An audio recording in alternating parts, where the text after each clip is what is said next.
warahmatullahi wabarakatuh. Halo semuanya, perkenalkan nama saya Pipit Oktaviani sebagai staf legal dari Lembaga Bantuan Trading yang didukung oleh PT Pelatihan Profit Internasional.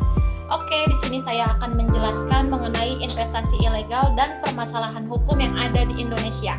Penegakan hukum terhadap investasi ilegal masih belum optimal, meskipun pemerintah sudah banyak berupaya dalam menangani kasus ini. Ternyata dari 986 entitas investasi ilegal yang dihentikan Satgas Waspada Investasi selama 4 tahun terakhir ini, datanya dari 2017 sampai dengan 2020 hanya sekitar 10% yang berlanjut ke meja hijau.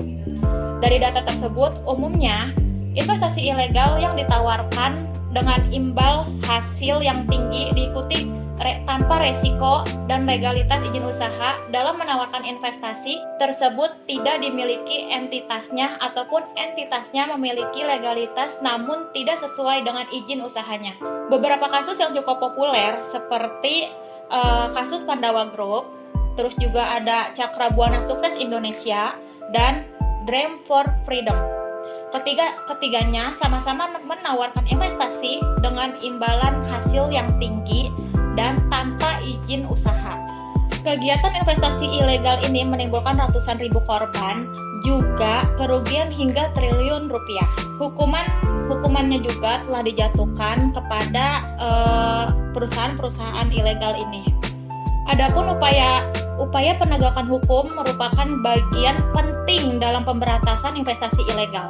Penegakan hukum dilakukan untuk mewujudkan tujuan hukum yaitu keadilan, kemanfaatan, dan kepastian hukum. Satgas Waspada Investasi merupakan forum koordinasi yang mempunyai 2 tugas utama, yaitu pencegahan dan penanganan investasi ilegal. Tugas pencegahan dilakukan dengan cara memberi edukasi kepada masyarakat agar waspada terhadap penawaran investasi ilegal. Tugas pencegahan dilakukan dengan cara memberi edukasi kepada masyarakat agar waspada terhadap penawaran investasi ilegal. Penyederhanaan edukasi masyarakat dalam mengenal 2L, yaitu legal dan logis. Apabila menerima penawaran dengan iming-iming hasil yang tinggi, itu artinya masyarakat harus mengerti arti legal. Masyarakat diminta menanyakan izin kegiatan investasi tersebut. Jika tidak ada izin, maka masyarakat dihimbau untuk tidak mengikuti investasi tersebut. Sedangkan logis artinya rasionalitas imbal hasilnya. Apabila dibandingkan dengan suku bunga rata-rata 5-6% per tahun, maka sangat menyesatkan. Kalau ada yang menawarkan 10% per bulan tanpa resiko, bahkan ada yang menawarkan 1%, dilihat juga rasionalitas penawaran dengan imbal hasil yang tinggi. Tidak mungkin ada orang lain yang membuat kita cepat kaya, memiliki rumah dan mobil mewah dengan sangat mudah. Tugas penanganan investasi ilegal dilakukan dengan menghentikan aktivitas entitas investasi ilegal, mengumumkan daftar investasi ilegal kepada masyarakat, mengajukan blokir situs dan aplikasi secara rutin kepada Kementerian Komunikasi dan Informatika Republik Indonesia, dan menyampaikan laporan informasi kepada Bareskrim Polri untuk dilakukan proses penegakan hukum. Penegakan hukum inilah yang masih perlu ditingkatkan sehingga memberikan perlindungan hukum bagi masyarakat dan memberikan efek jera kepada pelaku. Menurut Sujana Sukanto, faktor-faktor yang mempengaruhi penegakan hukum itu adalah faktor hukumnya sendiri. Faktor penegak hukum pertama, terus faktor sarana dan fasilitas yang mendukung penegakan hukum tersebut, serta faktor masyarakat, juga faktor kebudayaan. Faktor-faktor inilah yang menjadi pertimbangan untuk menilai efektivitas penegakan hukum dalam kasus investasi ilegal. Sedangkan ada 4 faktor menurut Tongam Lumban Tobing, yaitu Ketua Satgas Waspada Investasi.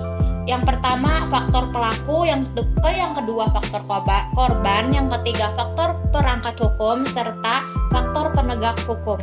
Pertama dari faktor pelaku, yang kita sering berproses hukum, terus juga pelaku lain turut serta tidak diproses. Akibatnya, para pelaku yang masih berkeliaran ini akan melakukan kembali penawaran investasi ilegal.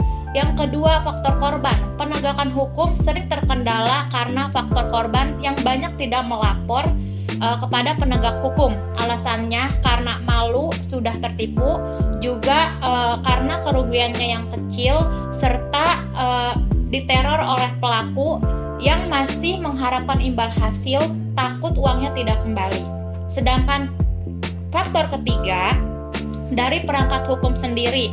Dalam hal ini, peraturan perundang-undangan penegakan hukum sering terkendala dalam menentukan jenis dugaan tindak pidana yang dilakukan oleh pelaku tersebut. Pasal yang sering digunakan adalah penipuan dan penggelapan dalam KUHP, Kitab Undang-Undang Hukum Pidana. Penggunaan pasal-pasal dalam ketentuan perundang-undangan lain tidak banyak dilakukan, misalnya Undang-Undang Perdagangan, Undang-Undang Perbankan, Undang-Undang Perdagangan Berjangka Komoditi, serta Undang-Undang Perlindungan Konsumen.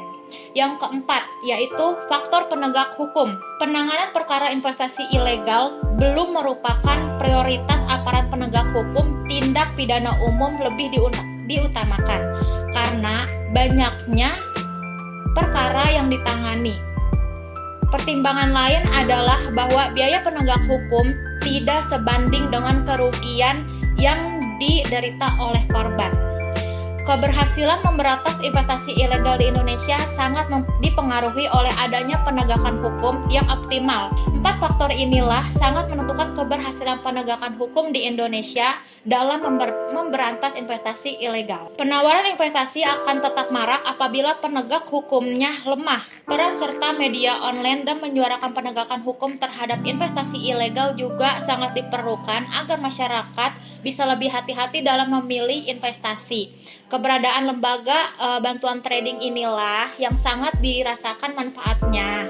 Berbagai analisis mengenai permasalahan hukum yang ada, terutama dalam hal trading, dapat membantu masyarakat yang awam agar terhindar dari investasi ilegal. Cukup sekian informasi yang saya jelaskan mengenai investasi ilegal dan permasalahan hukum yang ada di Indonesia. Kalau kalian suka sama video ini, jangan lupa untuk di-like sama di komen ya. Jangan lupa juga untuk di-subscribe. Terima kasih. Wassalamualaikum warahmatullahi wabarakatuh.